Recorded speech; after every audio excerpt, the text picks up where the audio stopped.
Hello, folks. Merry Christmas and Happy Holidays. Today I'd like to showcase my Heister. This is a Heisting Raider that uses artillery ballista, an Ellie bow, Utula's Hunger, and Wilma's Requital to kind of just blast through heists. High damage, really tanky, and it has permanent phasing and permanent onslaught because of Raider. Now, in my last video, I was showing the Onslaught stacking charms. Just bring those up again here. So yeah, the increased effective Onslaught and Evasion. Picked up another one too that was chance to avoid elements while phasing. So now I've got 100% chance to avoid ailments. I've got 100% spell suppress. I've got 5,500 life. When I'm in the map, I've got 35k evasion or so and about like 9k armor. So I'm feeling very, very tanky. Definitely haven't died to Heist in a very, very, very long time, and been just farming them and making a ton of currency. But the reason I wanted to make this video today is I wanted to kind of showcase the strategy of what I'm doing in Heist to make currency. And to do that, we're going to run some heists. So I've got two heists. One's already in the thing down there, and then I've got this one here.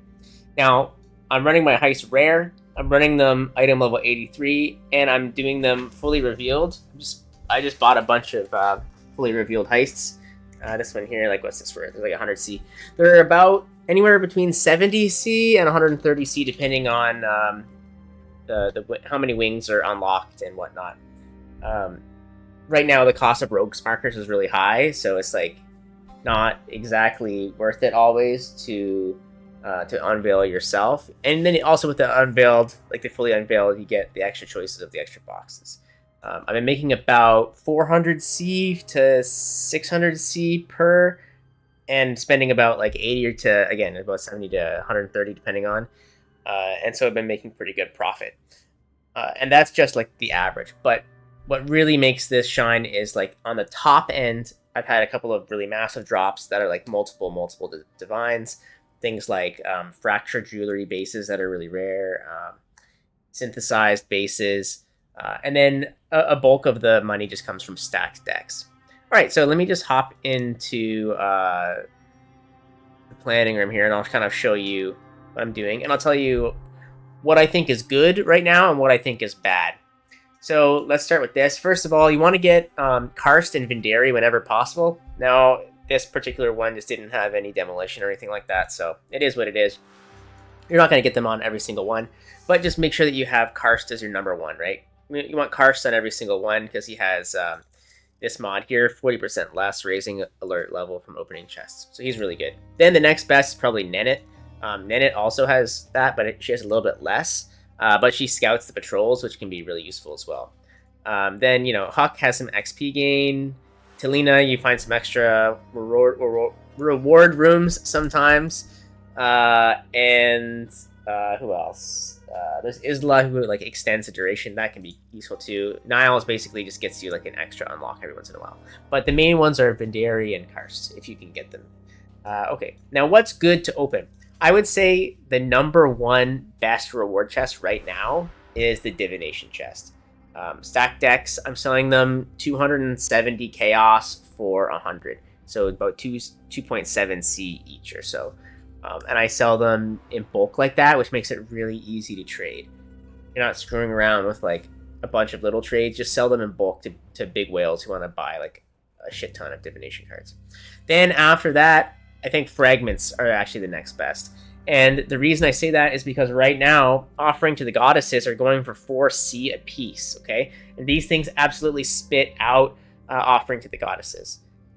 Like, I'll finish a heist, like a blueprint, with like 20 of them, which is crazy. It'd be like 80C in offerings, like no joke.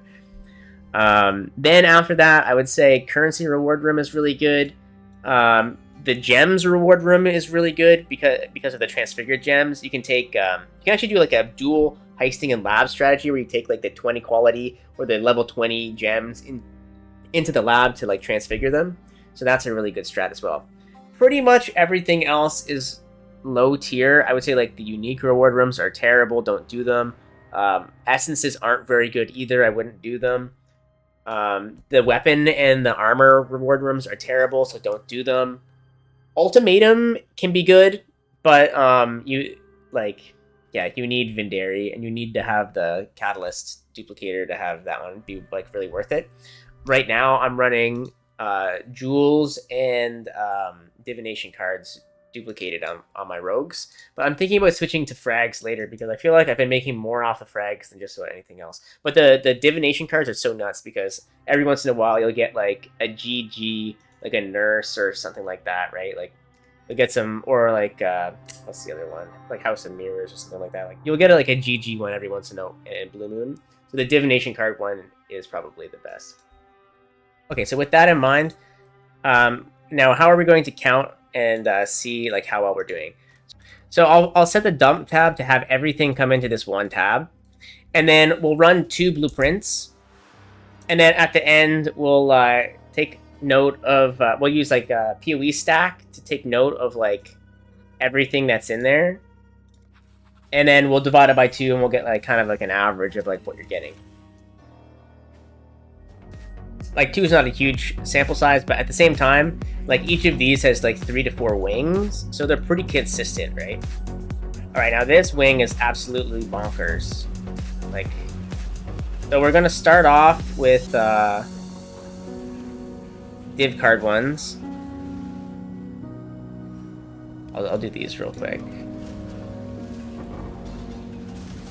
I'll probably end up speeding up the video and just like stopping when I explain things, like what I'm doing. But basically, what I'm doing is just like searching. I'll run through these really fast if you can. Don't want to like alert anything. You're searching for the divination card rooms, the fragment rooms, and the currency rooms, and the jewel rooms. Those are the best ones. You're looking for stacked decks. The void drops really frequently.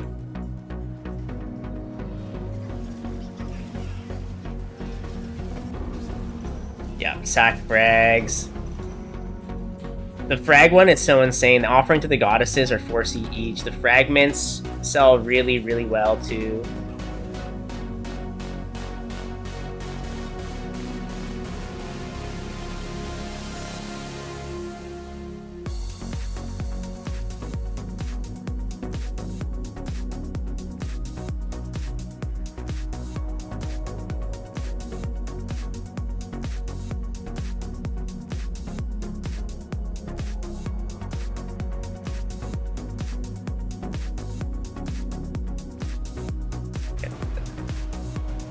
Alright, now I could get a couple more little chests, but I'd rather just go to the end and see what's here. Now, the, 7 stacked decks, that's a pretty good start. Basically, I'm just coming in, taking a look at, what's here, and if there's anything good. Holy, 7 alts to Chaos? This is so insane, actually. Okay. As much as I like the stacked decks, that is a really insane, trinket.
Oh, tailoring orb. Sweet. Tailoring orbs are good. Oh, and the exit's right here. Look at that. Another good reason to run fully revealed.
Alright.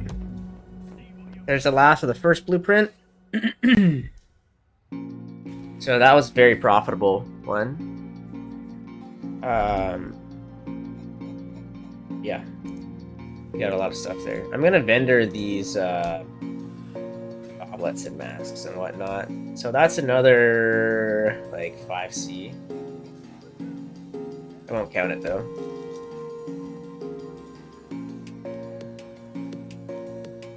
Oops.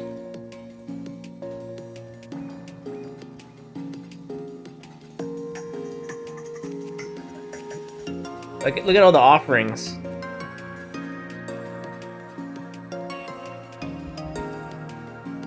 One, 2, 3, 4, 5, 6, 7, 8, 9, 10, 11, 12, 13, 14, 15, 16, 17, 18 offerings. That's crazy. Crazy. All right, let's do this next one. Just so we can keep on pace here. All right, so lockpicking. Oh wait, Vindari. Then it. Ooh, that's the trifecta right there. That's what you want to see. This is a much better one than the last one. Straight off the bat.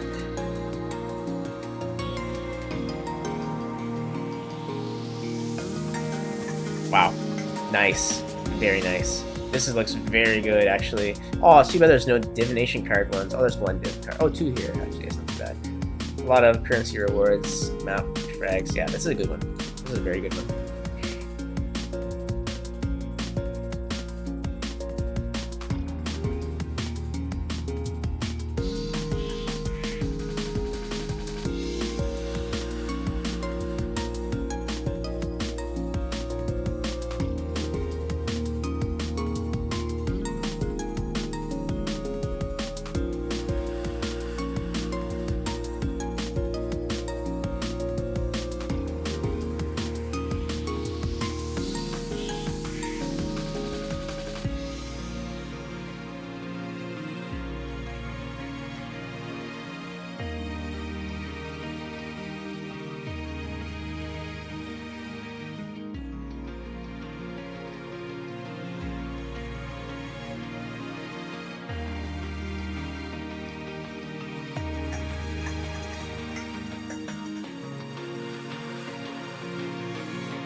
This one has a lot of good reward chests. So I want to make sure I get the div card ones at least.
Tempering Orb.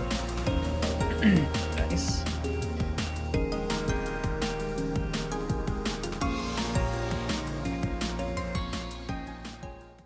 No big crazy divination cards, but we got a lot of offerings to the goddess. We got a Tempering Orb, We got tailoring orb too, right? Tempering orb. We got 2 tailings. Yeah, tempering and a tailoring. We got a ton of stacked decks.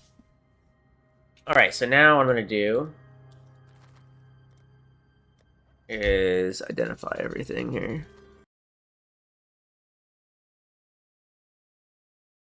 Alright, so now I'll go look on PoE stack. We'll see how much we made. And we'll subtract the cost of the blueprint from that. And then we'll get an idea of how profitable our 2 runs were. So let's take a look at the chaos value here. So 1103 total chaos value, or 5.1 divines. Okay, so pretty decent. The cost going in was probably about 200 chaos. So if we take off 200 chaos off this, we're left with 900 chaos. So that is a significant increase from investment. Now let's look at where all this comes from, okay? So we've got about 100 C of stacked decks. We've got a tempering orb. We've got a tailoring orb. We've got 81 chaos worth of offering to the goddesses. And that's, by the way, valued at 3C, but I've actually been selling these for 4. So this is actually higher than what it says here.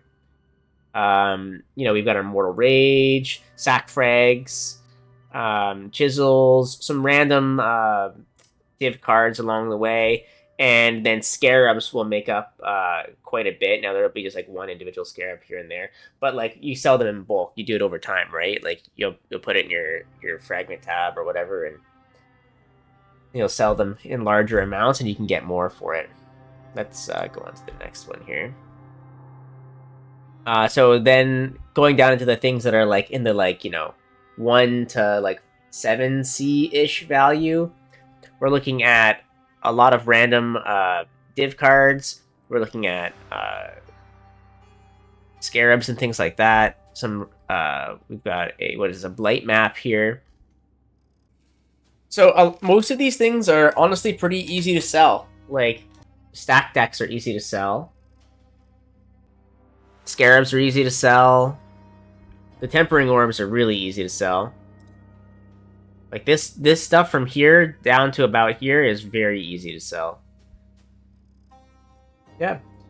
So that's the results for those 2 there. Now, by no means is this like an exact science, and you know, it's not a perfect representation because we only did 2 maps or 2 blueprints. But this is pretty standard of what I've been expecting, right? Anywhere in the realm between like 400C to like 600C per blueprint. And at 1100, we're at roughly at about the high end of that at 600, right? But we didn't have any like really crazy drops. Like we didn't have any synth belts drop. We didn't have any raw divines drop. Like all of this stuff is small stuff that you can expect to drop, like from pretty much every blueprint, right? So, you know, this is a pretty consistent way to make currency, and you don't need a whole lot of investment. Yeah, you got to get a couple of, you know, a little bit of rogue gear. Once you get it all set up, it's good to go, and you know, there's not really too much to it. Just buying some blueprints here and there, buying some rogue markers to use them. But yeah, 1100 chaos in that amount of time. I'm pretty happy with that. 5 divines. I think it was like less than an hour total. So I should actually check and see how much time it was exactly. We can start calculating it out. But that's pretty. That's a pretty good run, honestly, for 2 blueprints.